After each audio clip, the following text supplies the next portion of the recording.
내향적이라는 말을 들을 때마다 상처받나요? 사람들이 당신을 이상하다고 생각할까봐 두렵나요? 혼자 있는 걸 좋아한다고 하면 친구 없어 라는 말을 들을까봐 걱정되나요? 파티에 가기 싫다고 하면 왜 그렇게 어두워? 라는 소리를 듣나요? 당신은 문제가 있는 게 아닙니다. 단지 다른 유형의 사람일 뿐이에요. 하지만 내향인이라고 같은 내향인이 아니거든요. 어떤 내향인은 사람들과 잘 어울리고, 어떤 내향인은 자기 세계에 빠져 살고, 어떤 내향인은 사회적 상황 자체가 공포입니다. 당신은 어떤 유형인가요? 오늘 그 답을 찾아보겠습니다.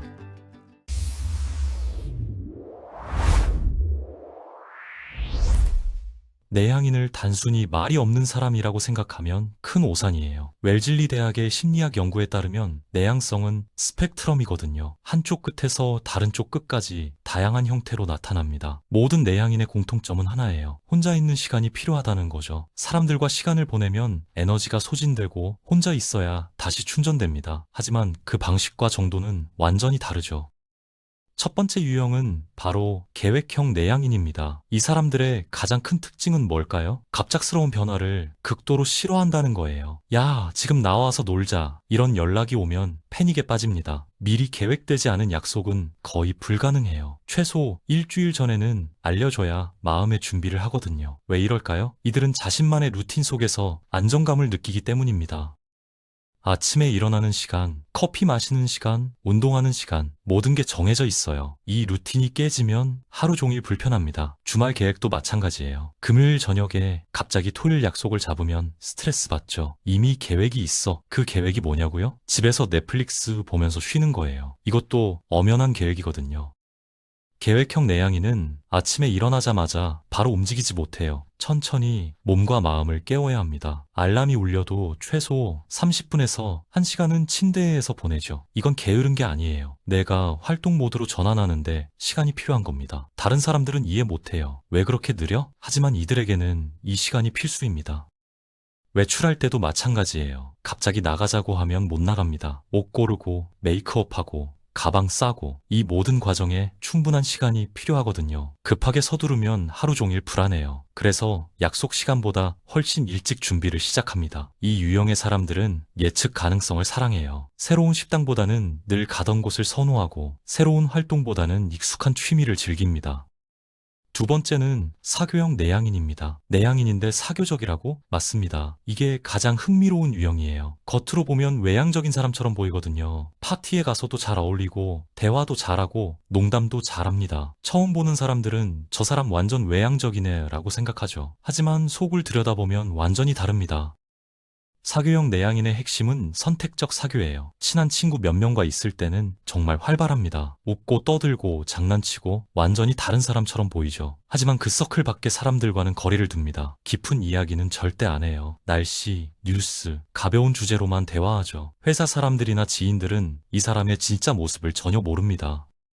또 하나의 특징은 시간 제한이 있다는 거예요. 파티에 가도 2시간에서 3시간이면 충분합니다. 그 이상 있으면 배터리가 완전히 방전돼요. 먼저 갈게. 이 말을 자주 하죠. 친구들은 벌써? 하지만 이미 한계예요. 더 있으면 다음날 하루 종일 누워 있어야 할 정도로 지칩니다. 사교형 내향인은 사회생활을 잘하는 것처럼 보이지만 사실은 엄청난 에너지를 소비하고 있어요.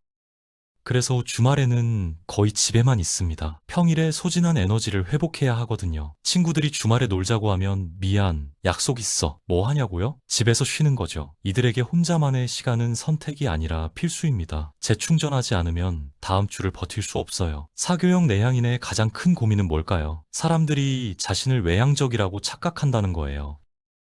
세 번째 유형은 사색형 내향인입니다. 이 사람들은 항상 자기만의 세계에 빠져 살아요. 겉으로 보면 멍하니 있는 것처럼 보이지만 머릿속은 엄청나게 바쁩니다. 끊임없이 생각하고 상상하고 분석하고 정리하죠. 회의 중에 창밖을 보고 있다고요? 딴짓하는 게 아니에요. 지금 들은 내용을 깊이 있게 소화하고 있는 겁니다.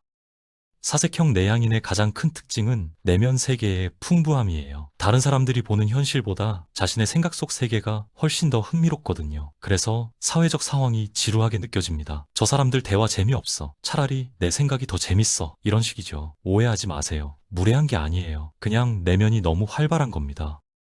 이들은 자기 감정을 누구보다 잘 이해합니다. 왜 슬픈지, 왜 화나는지, 왜 불안한지 정확히 알아요. 계속 자기 내면을 들여다보니까요. 하루에도 몇 번씩 자기 감정을 분석합니다. 아, 내가 지금 이렇게 느끼는 이유는 어제 그 일 때문이구나. 이런 식으로 끊임없이 성찰하죠. 그래서 자기 이해도가 매우 높습니다. 하지만 문제가 있어요. 이 복잡한 생각들을 다른 사람에게 설명하기가 너무 어렵다는 거죠. 무슨 생각해? 물어보면 그냥 이렇게만 답합니다. 설명하려면 30분은 걸리거든요. 그냥 혼자 생각하는 게 편해요. 그래서 사람들은 이들을 이해하기 어려워합니다. 저 사람 속을 모르겠어? 맞아요. 속을 보여주지 않으니까요. 사색형 내향인은 상상력이 풍부합니다. 소설을 읽으면 영화처럼 머릿속에 펼쳐지고 음악을 들으면 온갖 이미지가 떠올라요. 길을 걷다가도 문득 아이디어가 떠오르면 그 자리에 멈춰 서서 생각에 잠깁니다. 주변 사람들이 뭐라고 하든 상관없어요. 지금 이 생각을 놓치면 안 되거든요. 누가 말을 걸어도 제대로 듣지 못할 때가 많습니다. 사회적 상황에서 이들은 관찰자처럼 행동해요. 적극적으로 참여하기보다는 조용히 지켜봅니다. 저 사람들은 왜 저렇게 행동할까? 저 대화의 숨은 의미는 뭘까? 이런 식으로 분석하죠. 파티에 가도 구석에서 사람들을 관찰하는 게 더 재밌습니다. 직접 참여하는 것보다 관찰하고 해석하는 게 훨씬 흥미롭거든요. 네 번째는 불안형 내향인입니다. 이 유형이 가장 힘들어요. 왜냐하면 단순히 에너지 문제가 아니라 불안거리움이 섞여 있거든요. 사회적 상황 자체가 공포스럽습니다. 파티 초대를 받으면 며칠 전부터 걱정하기 시작해요. 뭐 입지, 뭐라고 말하지, 실수하면 어떡하지? 이런 생각이 머릿속을 가득 채웁니다. 불안형 내향인의 가장 큰 특징은 뭘까요? 사회적 상황이 끝난 후에도 계속 되새긴다는 거예요. 집에 돌아와서도 오늘 했던 대화를 계속 반복합니다. 내가 그때 왜 그렇게 말했지? 바보같이 들렸을 거야. 다들 날 이상하게 봤을 거야. 이런 생각으로 밤새 잠을 못 자죠. 이걸 반추라고 합니다. 끊임없이 과거를 되짚는 거예요. 친한 친구들과 있을 때도 편하지 않아요. 다른 내향인 유형과 다른 점이에요. 사교형 내향인은 친한 친구들과는 편하게 지내잖아요. 하지만 불안형은 아닙니다. 가장 친한 친구 앞에서도 긴장합니다. 내가 지금 이상한 말 한 거 아니야? 표정이 이상했나? 이런 생각을 계속하죠. 혼자 있을 때만 진정으로 편안합니다. 새로운 사회적 상황은 악몽이에요. 첫 출근, 새로운 동호회, 친구의 친구 만나기, 이런 상황을 최대한 피합니다. 피할 수 없으면 며칠 전부터 극도로 불안해하죠. 당일 아침에는 배가 아프고 심장이 두근거리고 손에 땀이 납니다. 아프다고 거짓말할까? 이런 생각도 해요. 하지만 그러면 나중이 더 불편하니까 억지로 갑니다. 중요한 건 이게 단순한 수줍음이 아니라는 거예요. 사회 불안 장애와 구분해야 합니다. 불안형 내향인은 불편하지만 기능은 할 수 있어요. 회사도 다니고 친구도 만나고 필요한 사회생활은 합니다. 하지만 사회 불안 장애는 다릅니다. 손이 떨리고 심장이 미친 듯이 뛰고 구토감을 느끼고 공황 발작이 올 수도 있어요. 필요한 사회적 상황조차 완전히 피하게 됩니다. 만약 당신이 사회적 상황에서 심각한 신체 증상을 경험한다면 이건 성격 문제가 아니에요. 전문가의 도움이 필요한 상태입니다. 수줍음과 불안장애는 엄연히 다르거든요. 수줍음은 불편하지만 견딜만 해요. 불안장애는 일상생활을 방해합니다. 이 둘을 혼동하면 안 돼요. 치료가 필요한 상황인데 그냥 내 성격이야 라고 넘기면 안 됩니다.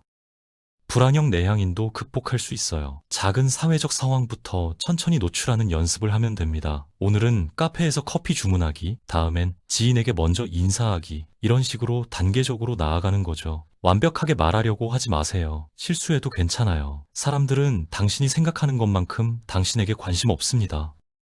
자, 이제 당신은 어떤 유형인가요? 계획형일 수도 있고, 사교형일 수도 있고, 사색형일 수도 있고, 불안형일 수도 있어요. 아니면 여러 유형이 섞여 있을 수도 있습니다. 대부분의 사람들이 그렇거든요. 상황에 따라 다른 모습을 보이죠. 회사에서는 계획형이지만 친구들과는 사교형일 수 있어요.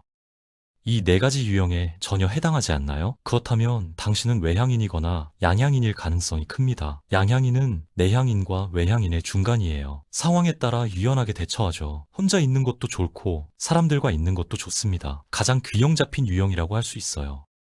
내향인이라는 게 문제가 아닙니다. 세상의 약 30%에서 50%가 내향인이에요. 절반에 가까운 사람들이 당신과 비슷하다는 뜻이죠. 문제는 사회가 외향성을 더 가치 있게 여긴다는 거예요. 적극적으로, 활발하게, 사교적으로 이런 말들을 끊임없이 듣습니다. 하지만 내향성도 엄청난 장점이 있어요.